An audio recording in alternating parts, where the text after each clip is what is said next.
Season 2 of the Paramount original series Halo is underway, and these are my impressions.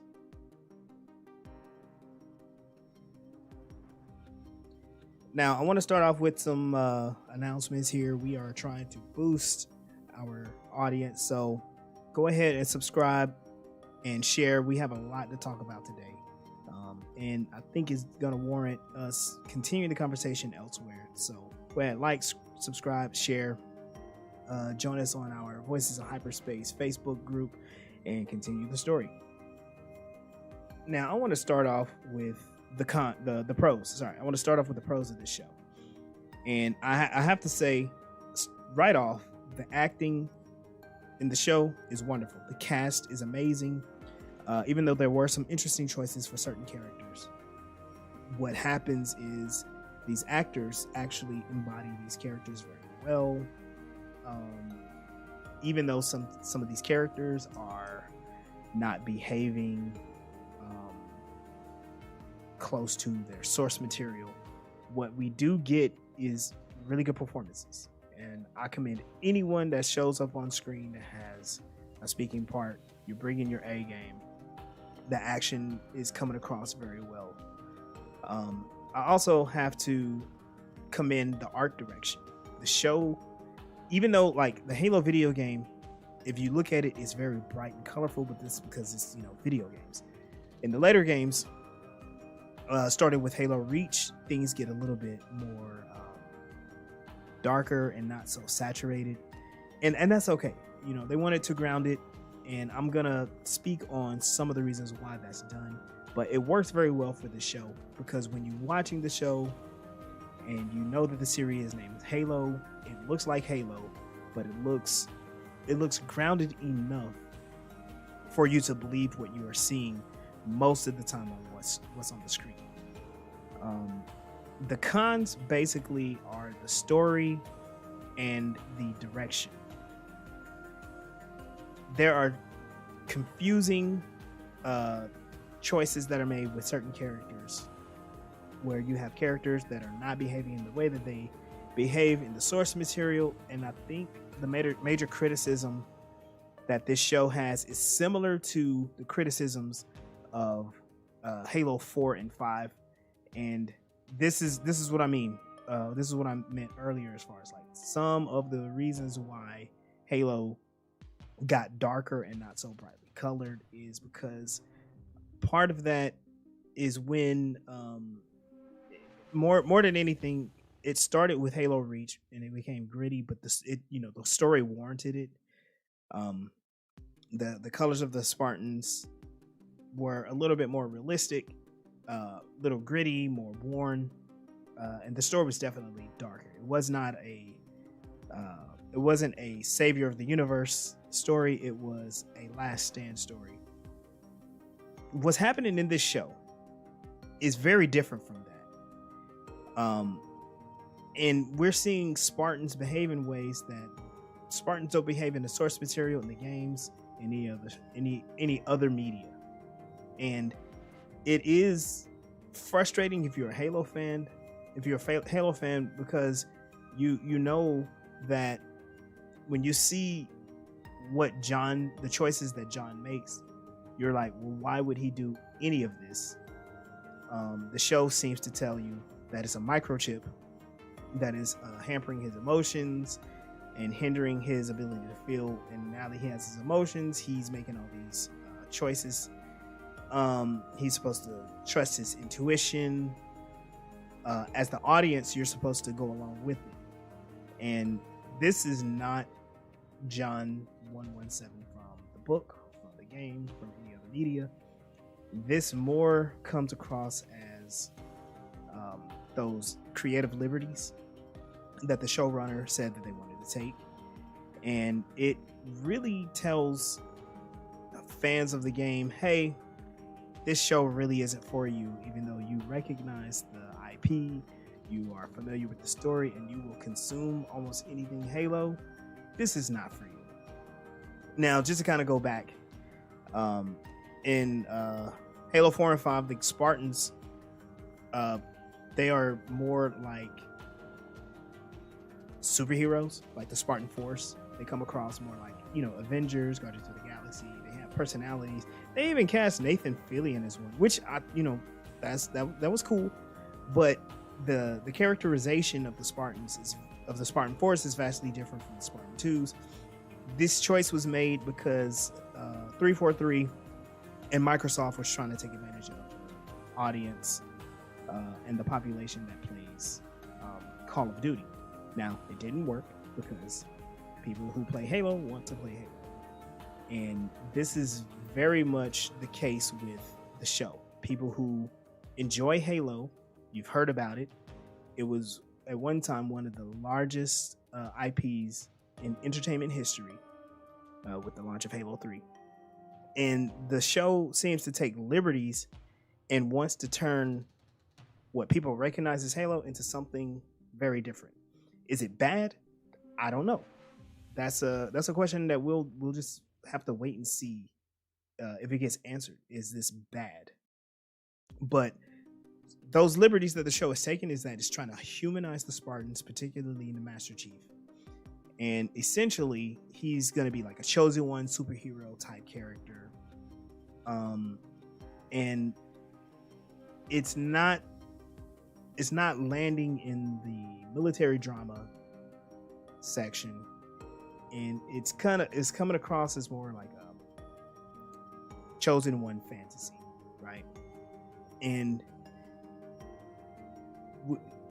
it's frustrating because if you've watched anything or read anything, you know that the Spartans are supposed to represent a jump in human evolution, and the conflict that they're faced with is whether or not they are still human on the inside of the armor. In the show, the armor is more of a set piece. It's a prop. You can tell which Spartan is wearing what. They actually do a good job in conveying personality with the armor and the helmets, but the armor really isn't important at all. In fact, it seems like almost anybody can wear the armor or parts of it, and there are no consequences. But in Halo lore, you know that not just anyone can wear the armor. Then there are the other humans who are a part of this conflict. You have regular humans like Dr. Halsey, I can't remember his name, but the new head of Oni, or who, he takes over Halsey's position in the Spartan program. The fleet leader, you have Captain Keyes. These are all humans who are aware of what Dr. Halsey did to create the Spartans in the first place. And the show does a good job of showing you the Spartans' scars. You do know that the children were conscripted and changed, genetically modified and cybernetically modified. But the big questions for Halo lore are: we're trying to save humanity, but how much of our humanity did we sacrifice to do that? The Spartans are these genetically modified cyborgs. The people who created them are monsters. And then suddenly you have the Covenant, who is coming to wipe humanity from the face of the galaxy. There is an overarching story on how humanity is viewed by the Covenant, but we don't get much of that in the show. We get some of the vague religious references, the tones, the singing, the prayers. But right now, the elites are just these. They're just these evil aliens, and that's what we got. We also see jackals, we see grunts. We are starting in season 2 to see that they are an overwhelming force in the galaxy, and we'll see how that turns out. But now they're in season 2, and it seems like the story that we're getting is the fall of Reach. If you read any Halo material, or you've paid attention to the lore that is shared in the game, the fall of Reach is very significant, and there are many pieces on the board that are involved. And it seems like the show is telling us that Humans let it happen on purpose. It wasn't just a hopeless situation.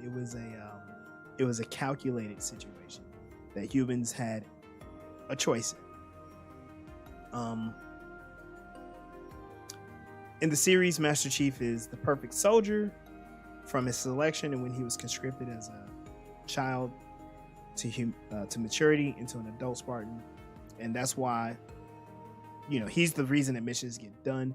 In the show, Paul Schreiber, who, like, I'm gonna say again, good actor. He's doing an amazing job with the script that he has. They want to tell a very different story about John. They are humanizing him. They're grounding him. They are removing the super soldier aspect of him completely, and they are turning him into a human with, honestly, I was gonna say complex emotions, but really he has emotional immaturity. Season 1, he was basically a child. Season 2, he's kind of an adolescent. And I swear, if this is what they're gonna do, they want to have him go on this emotional journey. That's just not Halo. That's not the game. That's not these characters. And it just kind of cheapens the entire concept. Now, the showrunner did say that they want to tell their own story, and they want fans who are vaguely familiar with the Halo series to understand, like, this is not the Halo they grew up with, they came up with. But this show is kind of landing in some weird territory. It's like a military drama with Halo dressing, you know, set pieces and dressing, even the weapons. They've been very like consistent, even with the weapon audio. Like, it looks like and sounds like Halo, but it's frustrating because they are hitting at and touching on some of these big storylines, and they're just going like into wild directions with it. You know, they touched on important storylines as far as like Halsey being exiled and imprisoned for her unethical choices, how she made Cortana. You know, cloning is supposed to be illegal. You know, that's in the game. That's in the that's in the source material. Along with that is how there's a new person that took over the Spartan project. Introduction of Spartan 3s. The importance of Visegrad Relay right before the fall of Reach. All of these things are happening, and it's like, oh man, you know, this is in the book, this is in the game, and it's important. And rather than follow the source material, they're superimposing Chief into these locations, kind of like he's Forrest Gump, but nothing important happens there. And again, it kind of wastes opportunity to tell great stories. The story that they're telling is, like I said, it's kind of confusing, which is one of the criticisms. And this is not my unique criticism. It was another YouTube creator that was talking about this show and whether it was for fans or not. And it was basically saying, if you're a fan of Halo, the show is telling you don't watch it. And if you're a casual who enjoys sci-fi, it's telling you in such a confusing way. It's telling you this story in such a confusing way that is not really approachable. The characters' motivations are not clear. And between season 1 and 2, like, there are things that just don't make sense. So if you're a casual person, the show is not telling you to stick around and watch what happens. The show is telling you, we don't know what's going to happen. Or, you know, what we always hear about, especially adapted properties, trust us. And I'm telling you, I've heard the whole trust us thing way too many times to actually trust showrunners. If you're gonna do your own thing, it would be better if you just did a whole unique property altogether. You know, there is something here, but I'm wondering, is what's here appropriate to put the Halo name on? I'm one of those people who says maybe not.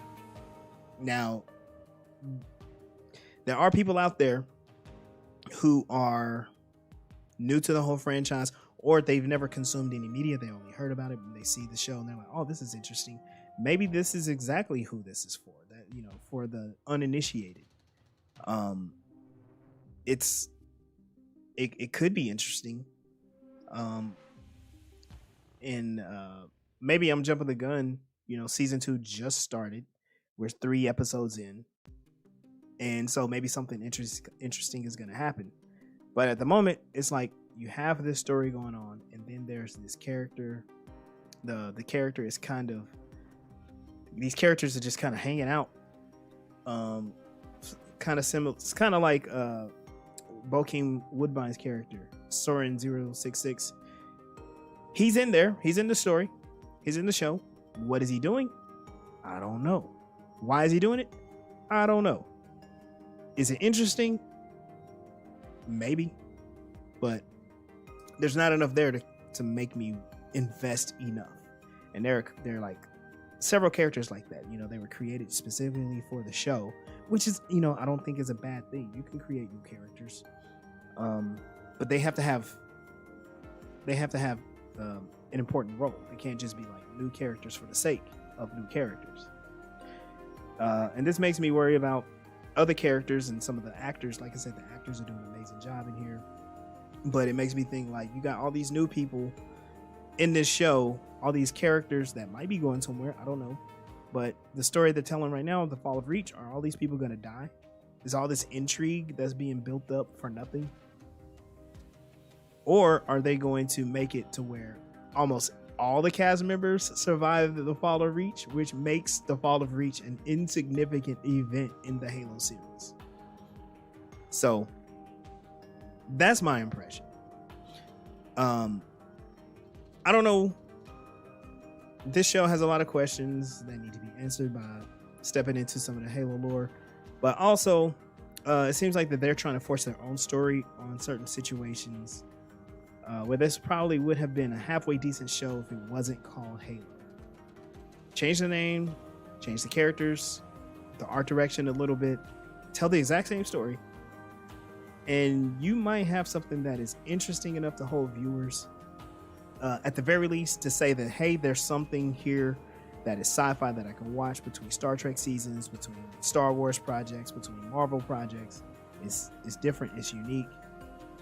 I can go along, even though it probably won't last that long. So that's my impression. Like I said, you know, we're trying to build up our presence here on YouTube. So go ahead, like, subscribe, share. Let's continue the conversation over on our Facebook group, Voices of Hyperspace. We can have a lot of fun discussing these things as sci-fi enthusiasts. I don't think there are any wrong answers. I just think it's fun to have these conversations. So here are my questions. Are you even watching the Halo series? Do you like the series?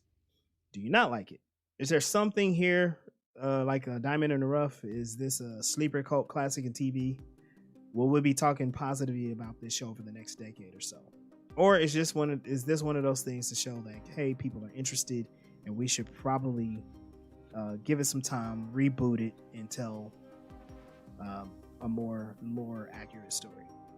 And that's all I got. This is Legendary Black Lion for Voices of Hyperspace. This is my impression of Paramount Plus's Halo series. Y'all take it easy.